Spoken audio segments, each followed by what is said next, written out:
A matéria especial do Geraldo. Edifício Joelma, que pegou fogo há 40 anos. Mais de 100 pessoas mortas. A partir de agora, o mistério das 13 almas. Balança! A nossa história começa aqui, na sede da Rede Record de televisão, na Barra Funda, em São Paulo. Junto com você, eu vou fazer uma viagem no tempo para contar uma das mais tristes, violentas e inesquecíveis histórias de horror onde vítimas morreram aqui na cidade de São Paulo. Para isso, vou contar com o apoio aéreo do helicóptero da Rede Record de televisão. Vamos voltar ao tempo, ano de 1974. 1º de fevereiro, ano de 1974.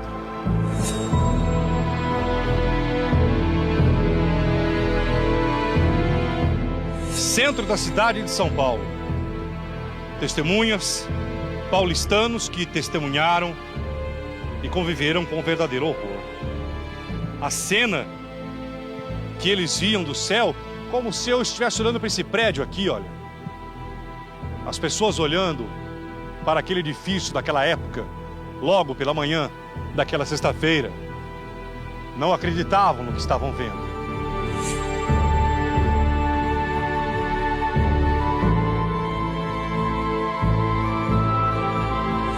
Pessoas se jogando no edifício. Pessoas no edifício tão alto quanto esse, pedindo por socorro. As chamas comendo e destruindo, principalmente do 13º andar para cima.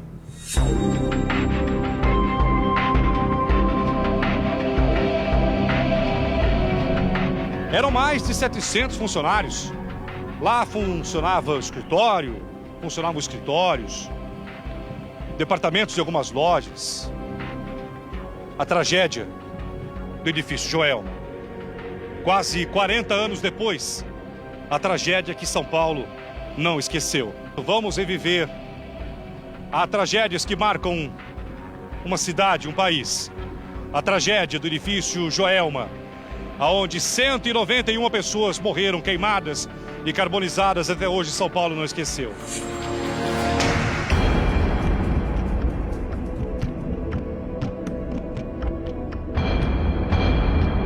Vamos, aliás, entrevistar sobreviventes.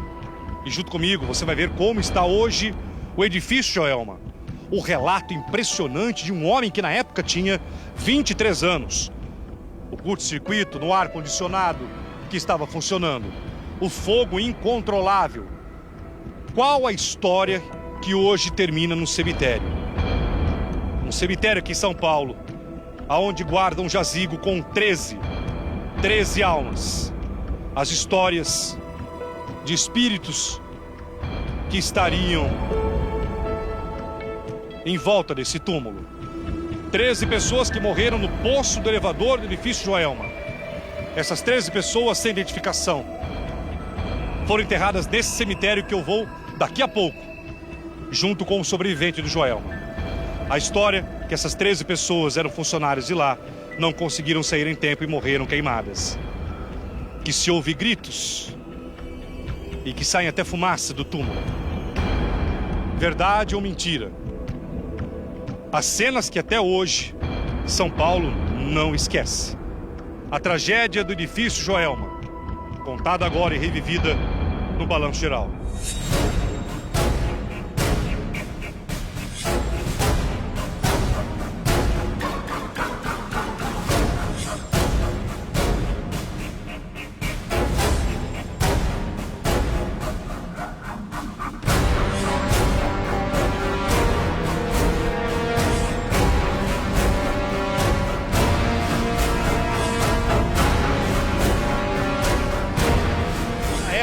O edifício Joelma abrigava muitos escritórios.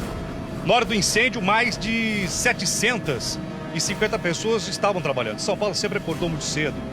O incêndio começou no edifício Joelma por volta de 8h30 da manhã. E foi o seguinte, um funcionário sentiu um cheiro estranho no 12º andar. Foi verificar e percebeu que o ar-condicionado estava pegando fogo. Ele até tentou pegar um extintor, mas quando ele voltou já estava completamente dominado o andar. Rapidamente esse funcionário, que foi até um herói, começou a gritar: olha, está pegando fogo.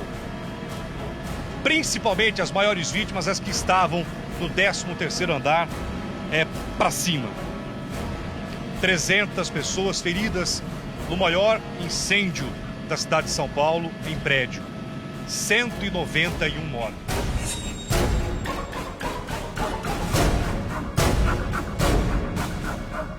Entre esses 191 mortos, nós temos a história das 13 almas. 13 pessoas. Conta essa história. Daqui a pouco um sobrevivente vai estar comigo aqui no helicóptero. Ele vai junto comigo no edifício Joelma. Conta a história que essas 13 pessoas estavam no elevador. No desespero de se salvarem, elas ficaram presas no elevador, morreram queimadas e também asfixiadas. Essas vítimas nunca foram identificadas, nunca. Veja agora comigo as imagens desse incêndio que até hoje parece não sair da cabeça de todos nós. Manhã de sexta-feira, dia 1º de fevereiro de 1974. O edifício Joelma, na capital paulista, é envolvido pelas chamas, resultando num espetáculo dantesco de proporções inusitadas. Já estamos sobrevoando o centro da cidade de São Paulo. Vocês vão ver agora, exatamente. Esse edifício Joelma, meu Deus. Esse edifício há 40 anos atrás foi palco da maior tragédia de incêndio na cidade de São Paulo.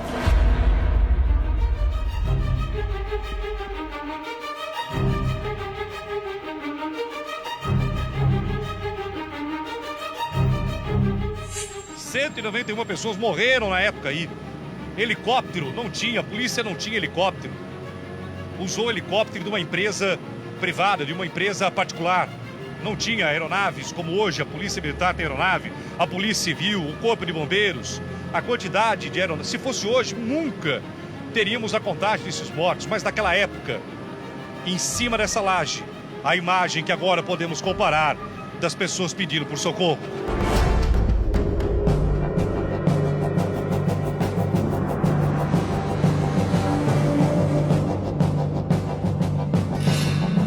Quarenta anos depois, eu estou aqui dentro dessa aeronave para daqui a pouco trazer a história de um sobrevivente que ficou em cima, viu tudo de perto, sobreviveu às chamas, e a história das 13 almas.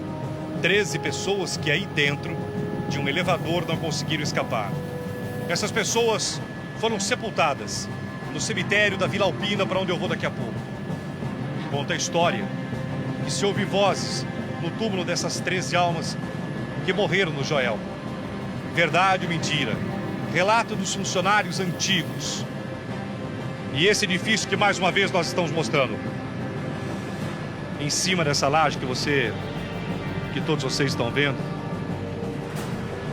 É muito... Eu vou dizer a vocês que até hoje o coração da gente bate mais forte. Muitas pessoas se jogaram. Muitas pessoas não esperaram ou não acreditaram no socorro e pularam do último andar que vocês estão vendo. É muito alto, Joelma é muito alto. Hoje funciona normalmente com outros quesitos de segurança, brigada de incêndio e tudo mais. Mas naquela época não. A identificação dos mortos na época foi muito difícil, porque hoje se tem o exame de DNA, o trabalho do Instituto Médico Legal, o trabalho de perícia é muito grande. Naquela época não existia isso. Muitos foram enterrados, sepultados, aqui sem identificação, sem saber. Em cima dessa laje, muitas pessoas ficaram estendendo a mão. Veja agora mais uma vez a imagem das pessoas à espera de socorro. nessa laje que se tornou a laje da esperança.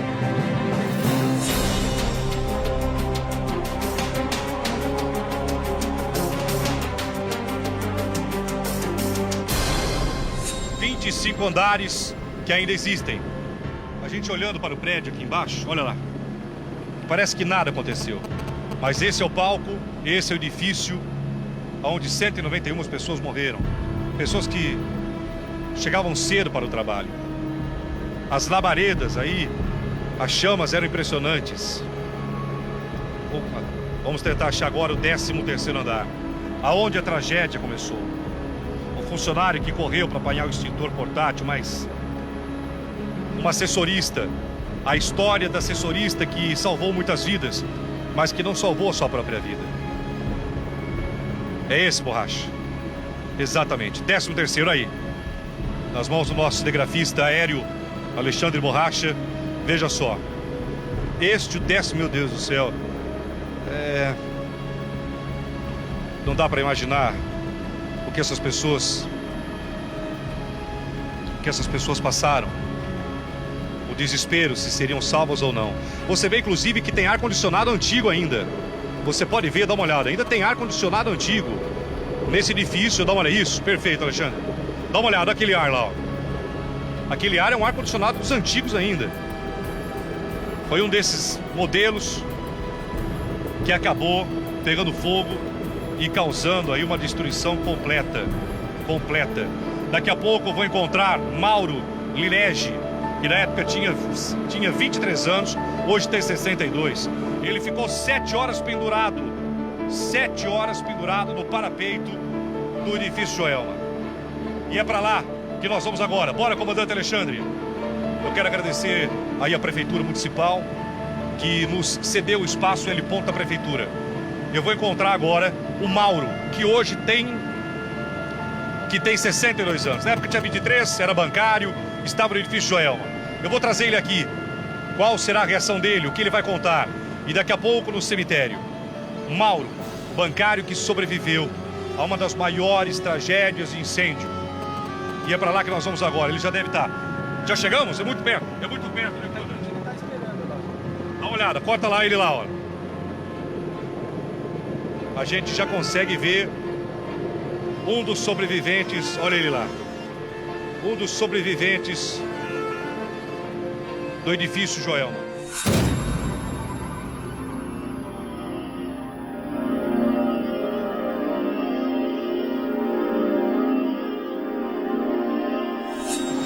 Muito bem.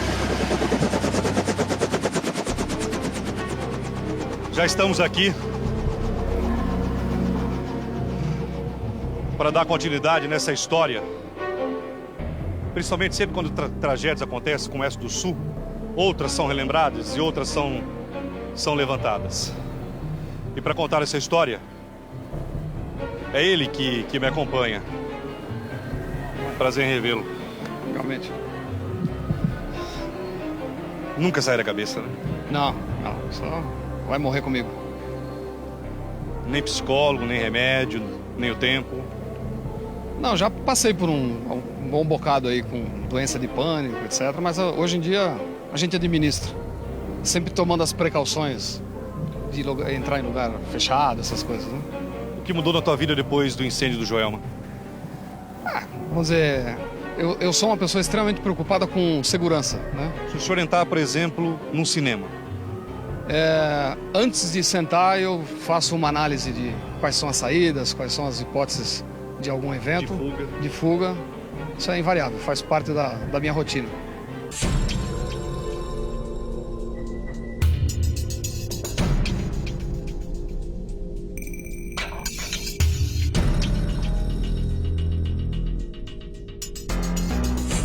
Ele vai contar tudo que ele reviveu, quem que avisou o incêndio, como que ele fez para mais de 7 horas sobreviver, se a morte passou por ele, se ele pensou em pular como aquelas pessoas. É por isso que eu falei, eu quero alguém que tenha vivido, e nada melhor do que ele, o sobrevivente. Então, eu não consigo, não dá para mensurar, imaginar o que eu, olhando para esse edifício, o jeito que o senhor está, o que passa agora na sua mente? Você mencionou de pular, né? Eu estou aqui hoje podendo dar esse depoimento para você porque eu me salvei porque eu pensei em pular, né? E ao pensar em pular, eu estava naquele... Se você contar do topo do edifício para baixo, eu estava na terceira janelinha. Espera um pouquinho só, vamos lá, deixa eu tentar. Do topo do edifício. Topo do edifício. Tá. 25º, 24º, terceiro, 22º, é onde eu estava. Tá. 2 anos antes, eu presenciei o incêndio do Andraus. E tive a oportunidade de conhecer um amigo, vizinho de onde eu morava, que me contou detalhes do incêndio do Andraus, que eu vi, né? 2 anos mais tarde, em 1974, Meu Deus. eu. Não é possível. Por que eu? Aí fizemos todas os procedimentos cabíveis na hora, quer dizer, a gente não conseguia descer, não conseguia subir. Pegamos a mangueira de incêndio, conectamos, abrimos o registro. Surpresa, estava desligado. Então não tinha água. O sistema hidráulico do prédio estava... Não funcionava? Não, estava desconectado. Aí eu me vi encurralado no 22º andar, eu e mais 6 pessoas. Aí eu pensei comigo, o tempo todo na minha cabeça. O tempo todo na minha cabeça. Eu não vou morrer queimado. Porque eu tinha histórias do Andraus. E com esse pensamento na cabeça, quando o fogo chegou... Mesmo com tudo aquilo, com as pessoas pulando, não dá para imaginar, senhor Mauro, de um incêndio num prédio, cara.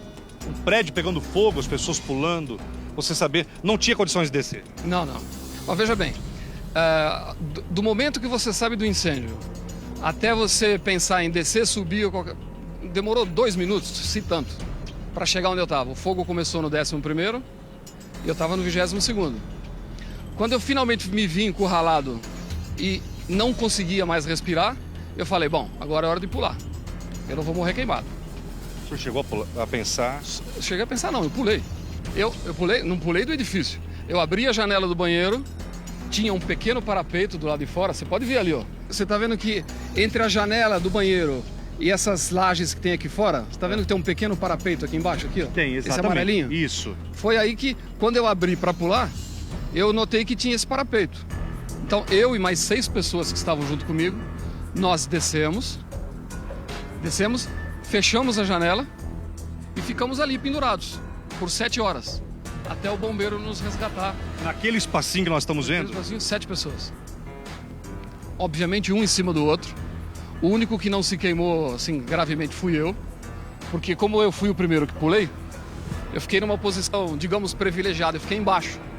E tinha um cidadão em cima de mim, né?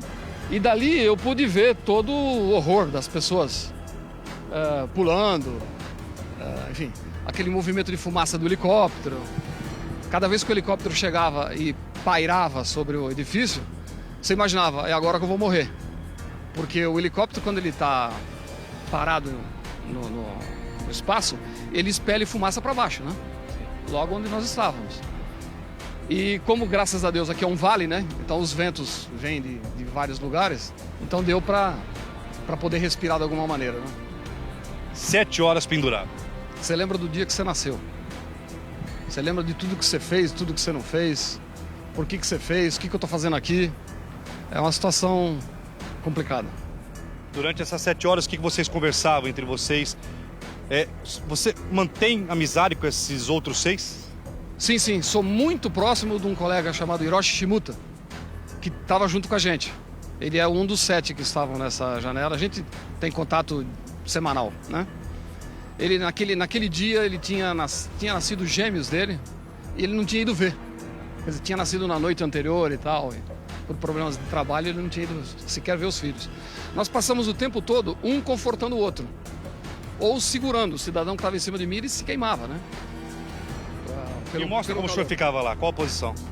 Bom, eu ficava uma perna balançando, né? Porque o parapeito tinha uns 20 centímetros. Tá. E a outra perna agachada assim. Um cidadão aqui em cima de mim, o outro aqui, outro aqui, outro aqui. É como... Quer dizer, ficávamos todos assim, mais ou menos. Sim. Um aqui, depois o outro já, todos aqui. Sim. É isso? Sim. Eu peço, por favor, para que todos venham aqui, que eu quero fazer essa simulação. Todos da minha equipe, rapidamente. Imagine em que andar isso. 22º andar. Você tem medo de altura? Todos aqui comigo, por favor. Todos aqui, por favor. Imagine isso num... Quanto tinha o quê? 1,80 m, 1,60 m no máximo. Você consegue imaginar você no 23º andar de um prédio em chamas. Aí você, para não morrer queimado, eles tomaram essa atitude e ficaram todos... Exatamente, como que ficaram? Tava um em cima de mim, Assim? aí o outro aqui, outro em cima do outro, um agachado e outro em cima. Assim mesmo, todos assim. Esse. 7 horas.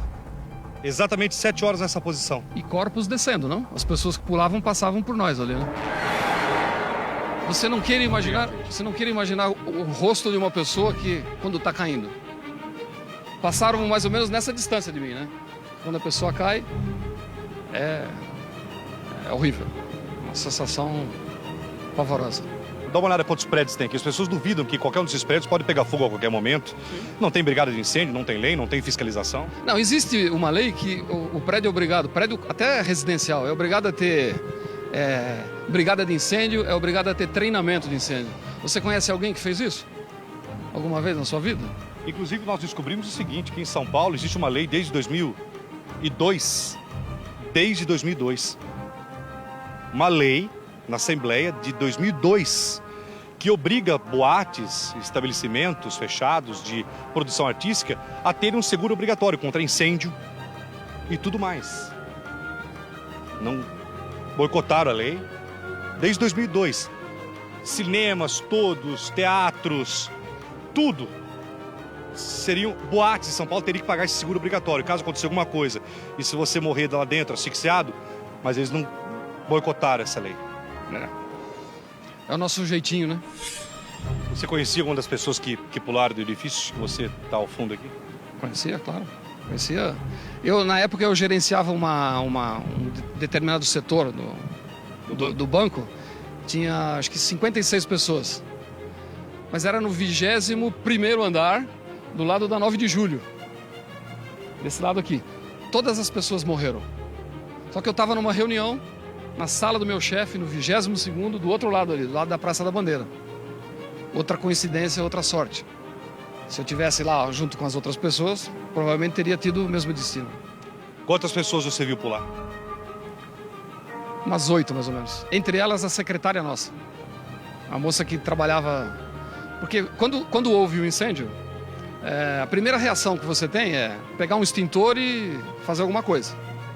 A segunda reação sua é, vou descer. E quando isso não é possível, a única saída que você tem é subir. Essa secretária, ela subiu. O meu gerente, o meu diretor na época também subiu. Como eu demorei lá alguns segundos, 30, 40 segundos, eu não consegui nem descer nem subir. Eu acabei ficando onde eu estava, né? Por sorte. Se a gente sobrevoar, o senhor consegue apontar o andar e tudo e reviver tudo aquilo? Consigo. O que você quer com essa matéria, Geraldo? Eu quero perguntar uma coisa. Dá uma olhada quantos prédios nós temos em São Paulo. Todos têm brigada de incêndio? A questão elétrica dos edifícios, todos sofrem uma vistoria do Corpo de Bombeiros, de tudo mais, e prefeitura. Quer dizer, existe uma questão de segurança nos milhares de prédios que existem aqui na cidade de São Paulo.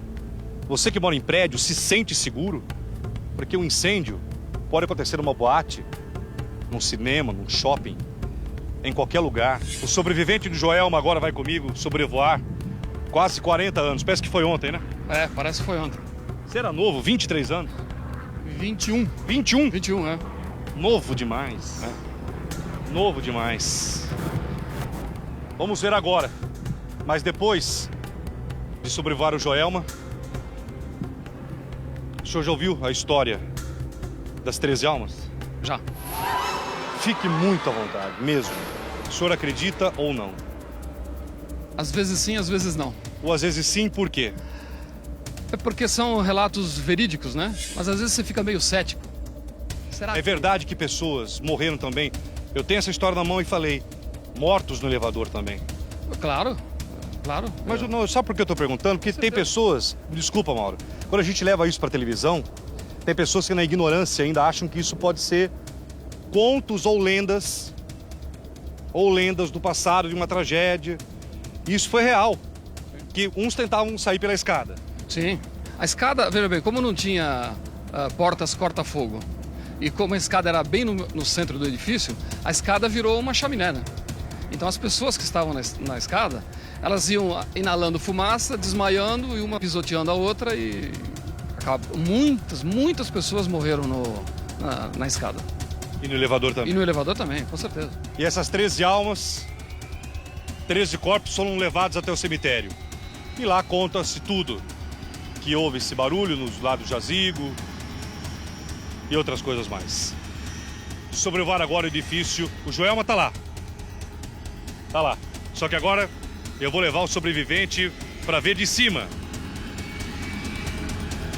Para que tudo isso não se repita.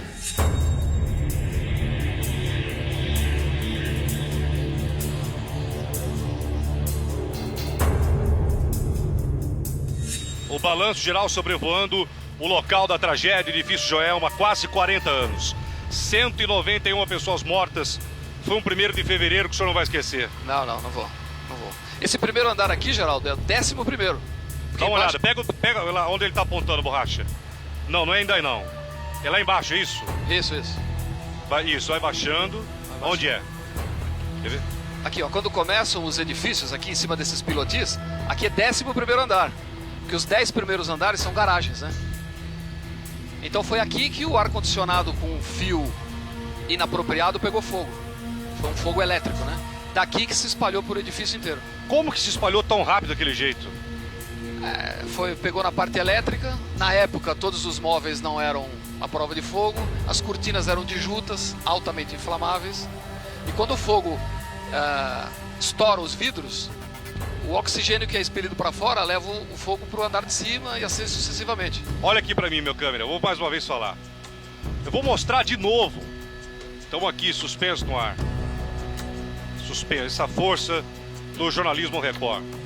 Dá uma olhada, o espaço é inacreditável, cara. Olha a janelinha onde ele, que tá aqui comigo, e mais 6 ficaram. Durante 7, o edifício ardendo em chamas. As imagens do edifício em chamas.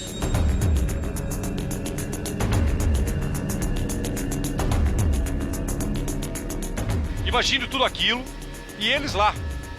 Corta agora para lá embaixo, mais uma vez, seu Mauro. Mostra pro nosso... O comandante vai se posicionar, é muito alto, meu Deus. Aqui, ó, conta 1, 2, 3, nessa janela aqui, ó. 22º andar. Quer ver? Essa aqui que o Borracha fechou, né? Quer ver, ó? Esse. Conta 3, ó. Quer ver? Ele tá vai vendo esse fechar. parapeito aqui, ó? É. Esse parapeito aqui que suportou as 7 pessoas. Como nós estávamos protegidos por essa laje e essa laje... É esse local aí que tá aí agora. Exatamente aqui. O fogo passou aqui, ó. E aqui não, aqui onde nós estávamos não. Borracha, você é muito bom, obrigado tecnicamente. Eu tenho a melhor equipe, não somente aérea, mas do jornalismo. Olha isso, fica nesse ponto aí, Borracha. Perdão, Geraldo, perdão. A janela não é essa, a janela é essa aqui, ó. Totalmente a janelinha. A pequenininha, né? Nós ficamos os 7 aqui. E o fogo passando aqui, ó. Do lado esquerdo tem o maior, a laje maior. Isso. E vocês ficaram aí no pequeno. Nós ficamos aqui. Olha, esse é o local, atenção. 7 pessoas aí. Eu estou com sobrevivente aqui a bordo do nosso helicóptero durante 7 horas aí. Sabe o que é essa janela aqui? Aqui eram cozinhas que tinham botijões de gás. De quando em quando você escutava uma explosão, né? Eram os botijões de gás explodindo. Mauro, qual que foi o pior momento olhando aí? O que você está sentindo agora aqui em cima, Mauro? Além do medo do helicóptero? Além do medo que você não precisa ter, mas tudo bem. Vem à mente da gente toda a tragédia, todas as pessoas que faleceram. É triste. É uma lembrança que, honestamente, a gente não gostaria de ter. Eu não consigo imaginar. Olha a janela, gente. Olha o espaço. O Borracha vai fechar mais uma vez. Essa daí, né? Isso. Aqui. Essa aqui. Olha aí. Imagine 7 pessoas, mas olha como que Deus é misericordioso. Quem teve a ideia? Foi você? Eu fui o primeiro que pulou. Quer dizer, se ser o primeiro é ter ideia, fui eu. Né? Porque como eu presenciei o incêndio do Andraus 2 anos antes, eu tinha isso na mente. Não quero morrer queimado. Quando chegou um momento crucial lá dentro do banheiro, em que eu não conseguia mais respirar, que eu sentia o cérebro formigando, eu falei, é hora de pular. Ao abrir essa janela, notei o parapeito. Aí pulamos todos, fechamos a janela e conseguimos sobreviver. O senhor nunca ficou tão próximo assim do teu local que te fez sobreviver. Olhando de perto e estando aqui em cima, Mauro.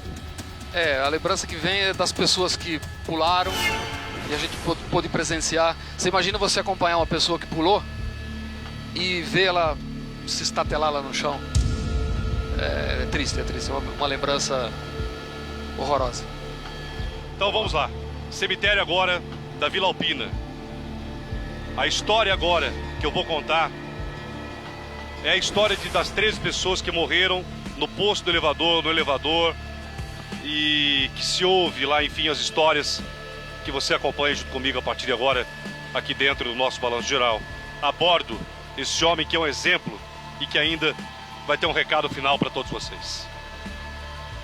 Agora, quanto tempo até o cemitério da Vila Alpina, comandante? 5 minutos de voo. Pegando agora a Grande São Paulo. Dá uma olhada no tamanho dessa cidade. Olha só o que é prédio. E aí vem a pergunta, todos esses prédios, todos esses que vocês estão vendo aqui, todos estão seguros? Todos? Todos que moram aí têm treinamento adequado? Todos verificaram se as mangueiras, os extintores estão em dia?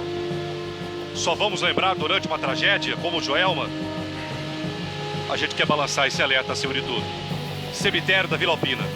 Vamos embora.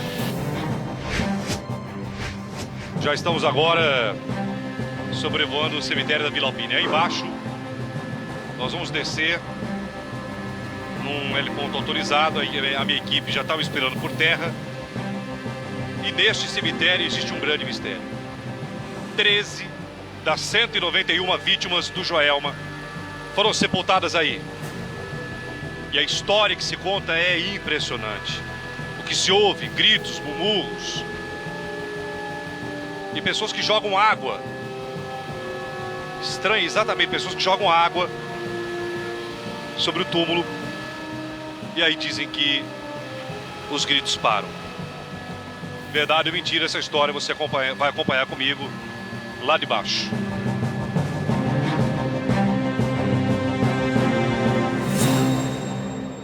Que vocês vão ver uma coisa assim inacreditável. Inacreditável. Como que a fé das pessoas move-se diante das tragédias. Dos 191 mortos do edifício Joelma, alguns se espalharam os velórios e os sepultamentos. 13 dessas pessoas que morreram lá foram trazidas para cá. Não foi possível, na época, identificar essas 13 pessoas. Então ficaram conhecidas como as 13 almas. E foram enterradas sem nome, sem nenhuma identificação. Sabe-se apenas que elas morreram dentro de um dos elevadores, tentando se salvar. E elas não conseguiram devido à fumaça e tudo mais. Então nós estamos aqui no cemitério da Vila Alpina. E aqui ficou como uma espécie de um espaço das vítimas do Joelma, sepultadas uma do lado da outra. E vocês vão ver uma cena que, no mínimo, se você acredita ou não, que no mínimo vai te emocionar. Que eu vi agora aí, eu não vou falar, vou mostrar para vocês. Obrigado por ter vindo comigo aqui, viu? Sorte, estamos à disposição. Vamos. Passa pela cabeça o senhor que o senhor poderia estar... É uma pergunta um pouco forte. O senhor poderia estar aqui, entre essas vítimas enterradas? Sem dúvida, sem dúvida. A proteção divina me livrou disso aí, né? A imagem que vocês vão ver, ela é muito forte. Mas antes dessa imagem, eu quero apresentar uma pessoa para vocês. Esse homem é como se fosse um pesquisador do assunto do Joelma e de outros assuntos, né, que inspiram a curiosidade diante de tudo isso. Por que começou a pesquisar o caso Joelma? Porque eu tenho um site que eu reúno artigos diversos de mistérios sobrenaturais, que me interessa por isso há muito tempo, e o Joelma foi um assunto que me chamou a atenção assim, desde o início pelo impacto que teve, né, pela grande tragédia, e devido aos vários fatos estranhos que aconteceram, tanto no edifício, né, Joelma após o incêndio. Acreditaram ou não? Sim. Por quê? Tem várias testemunhas que comprovaram isso, várias pessoas que presenciaram vários fatos, né, desse tipo, né. Antônio, por favor, Chico, qual um desses casos que você, quando começou a fazer o levantamento investigativo no Joelma, você ouviu? Um dos fatos mais estranhos, assim, mais assustadores que ocorreram, né, que eu fiquei sabendo, que eu conversei com a pessoa, foi a história de um entregador que foi fazer uma entrega no edifício Joelma à noite, né? Hoje é edifício Praça das Bandeiras já, né? Sim. E ele estacionou no subsolo e ele ficou aguardando no carro e o ajudante subiu para fazer a entrega da encomenda. Enquanto isso, ele ficou aguardando no veículo, ele viu que no fundo da garagem do prédio, na parte escura, surgiu uma mulher vestida toda de branco e estava se deslocando pelo estacionamento. E ele, observando assim mais atentamente, ele viu que a mulher não estava andando, ela estava flutuando no ar. E ela atravessou a garagem e desapareceu numa outra parede do subsolo, assim, misteriosamente.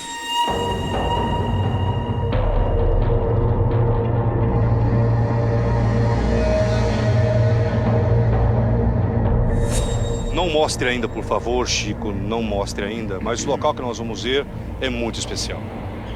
Sim, aqui nesse local foram enterradas 13 vítimas do edifício Joelma. Eu peço, não mostre ainda, mas é um local de uma energia muito forte. Muito forte. Em cima de cada túmulo tem um copo d'água, vocês vão ver. Vocês vão saber o porquê do motivo desse copo d'água, a crença do povo, a crença popular.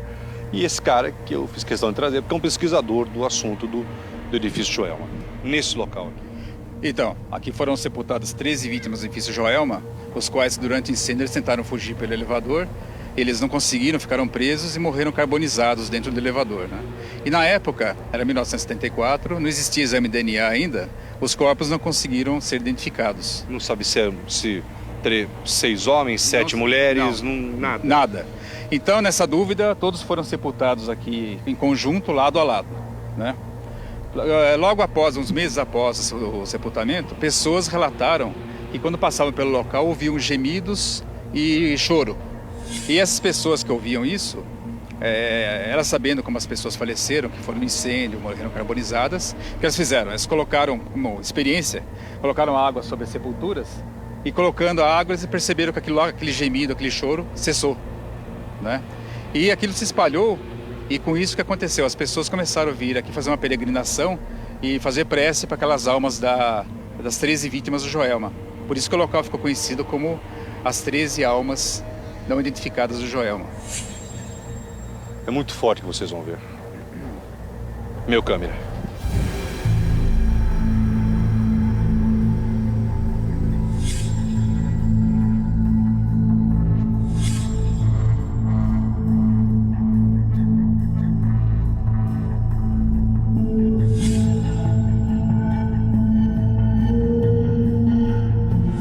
Vocês estão observando que em cada túmulo existe um copo d'água. Todos os dias, pessoas que acreditam nos milagres, nos pedidos, vêm até aqui. Essas são as vítimas, as 13 do Joelma. Pessoas que há quase 40 anos atrás perderam suas vidas.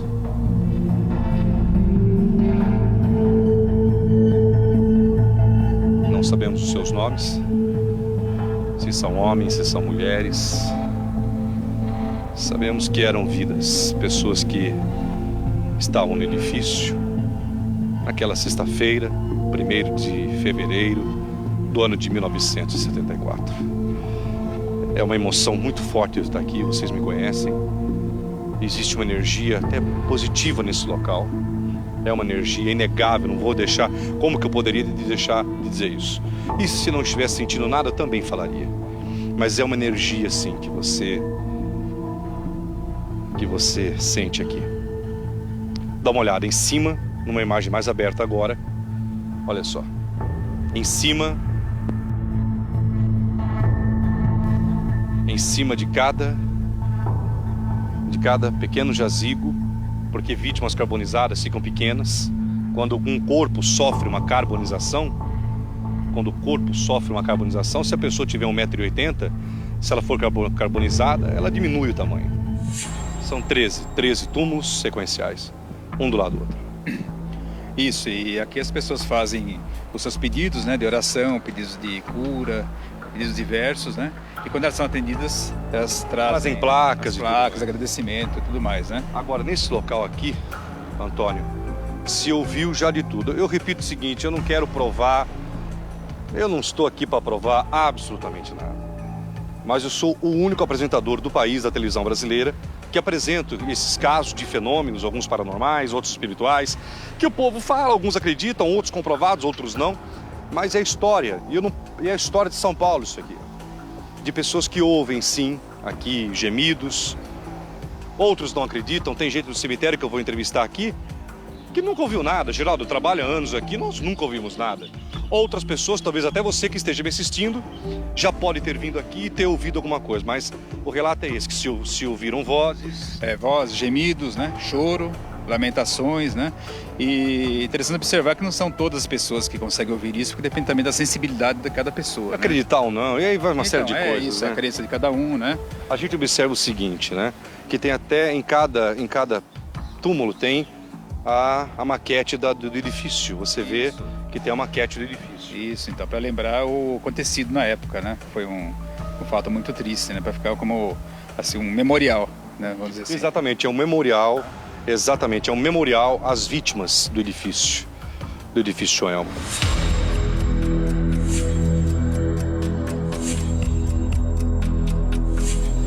E essas 13 pessoas estavam no elevador. O que você levantou dessa história do elevador, Antônio? Então, porque no momento do incêndio as pessoas ficaram desesperadas para fugir do local e como não tinha saída de emergência, eles procuraram sair assim pela primeira porta que eles encontraram, né? E a maneira mais rápida que eles lembraram na época de fugir, essas pessoas, foi o elevador. Porque, por exemplo, o elevador é um meio de transporte mais rápido, então eles entraram todos no elevador e tentaram descer, só que quando o incêndio danificou a parte elétrica, o elevador parou, eles ficaram presos, o fogo subiu e eles morreram carbonizados dentro do elevador. Foram encontrados dentro do elevador, todos carbonizados, misturados ali. O senhor trabalha no cemitério aqui? Trabalho. O senhor faz o quê? Estou ajudando na administração lá. Não é coveiro? Não. O senhor não é obrigado a dizer absolutamente nada aqui. Essa é a história das vozes que se ouve aqui. Não, a gente ouve muito relato, né? O que o senhor já ouviu dizer? Eu até relatei pra você. Teve uma pessoa que veio pra mim que veio água cair da árvore aqui, entendeu? Dessa Tem uma árvore? não sei qual árvore que é, mas disse que cai água da árvore aqui. Eu, inclusive, veio lá, pediu fazer uma pedra para agradecer. E essa pessoa falou o quê pro senhor? Que veio água cair da árvore, viu? Viu gotas Isso, sai da árvore aqui. O senhor particularmente acredita ou não? Cada um tem a sua fé, né? Sim. Eu creio que aconteça assim, O senhor trabalha quanto tempo aqui no cemitério? Trabalho aqui há 26 anos. 26 anos, tem muita história. Já enterrou muita gente, né? Bastante. Eu imagino. O que o senhor já ouviu aqui de relato de pessoas que passaram por aqui? As pessoas sempre falam, né, que faz as promessas, recebe as graças. E a gente fica pensando, acho que pode acontecer, né?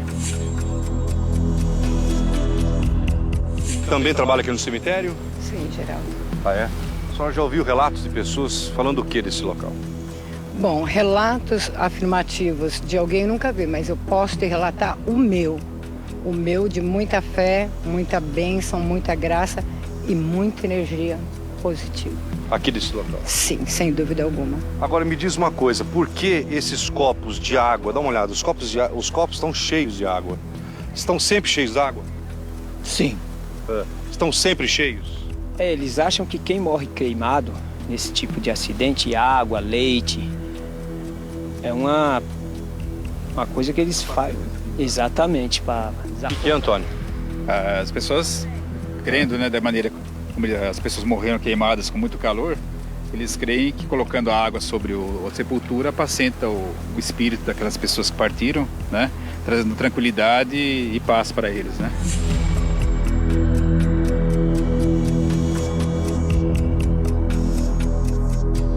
Não se sabe o nome de ninguém, né?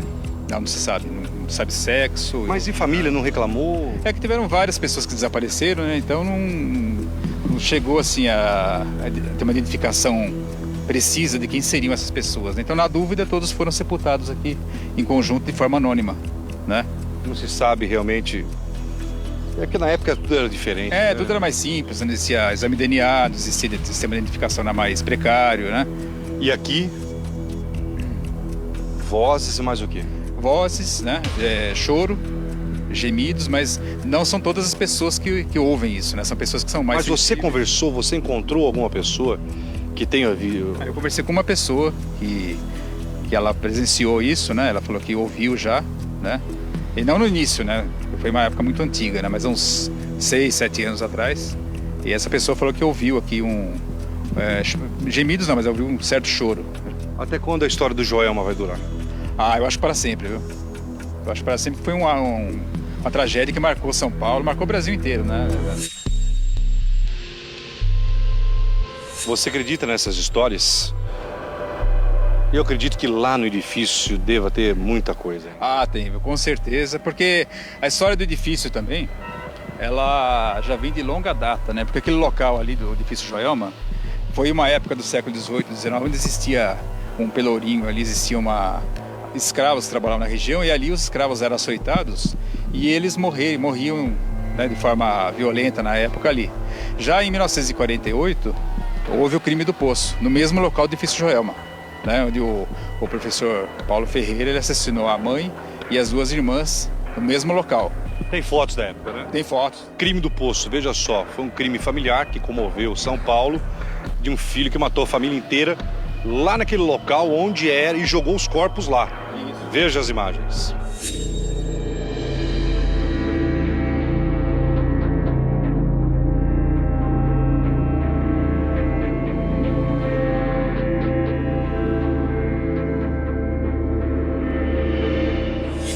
Quer dizer, antes da tragédia do Joelma já tinha ocorrido uma outra tragédia. Então vocês imaginem a energia daquele local, né? Enfim. E aí foi construído o edifício lá. Isso, depois do crime do Poço, né, passaram-se vários anos, foi construído o edifício Joelma, onde infelizmente aconteceu aquele incêndio em 1974, matando diversas pessoas, né? Acho que em cada andar de Joelma eu conseguiria um relato. Ah, com certeza. Hoje, inclusive. Inclusive hoje.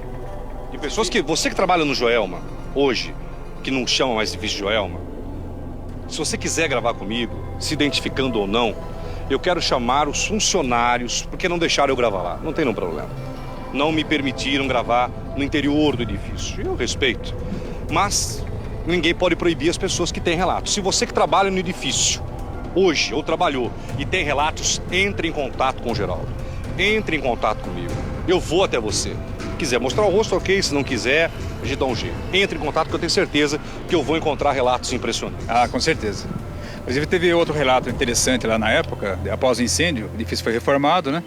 E foram construídos alguns escritórios de diversas modalidades. Tinha um escritório de advocacia, onde uma estagiária trabalhava até mais tarde.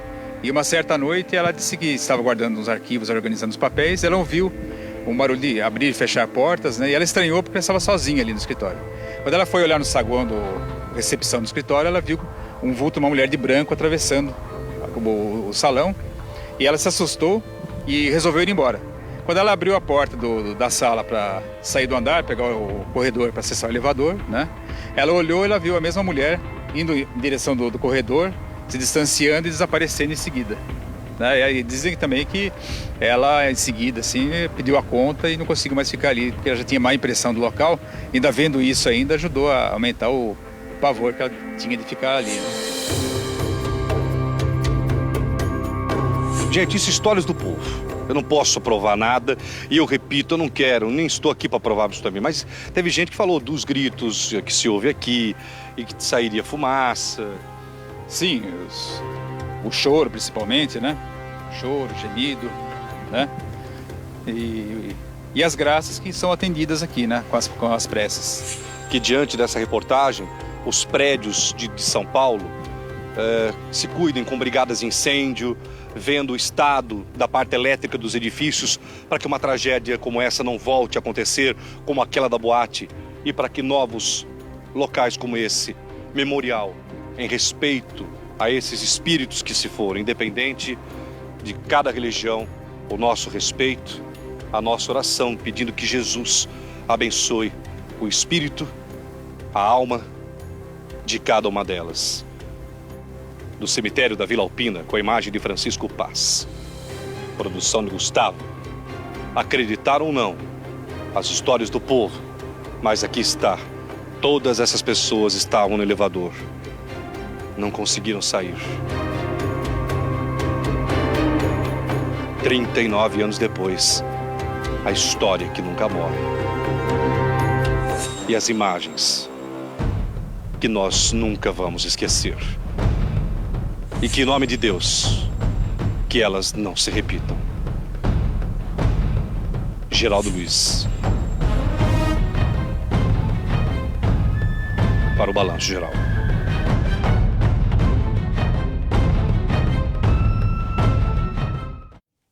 Que nunca mais aconteça.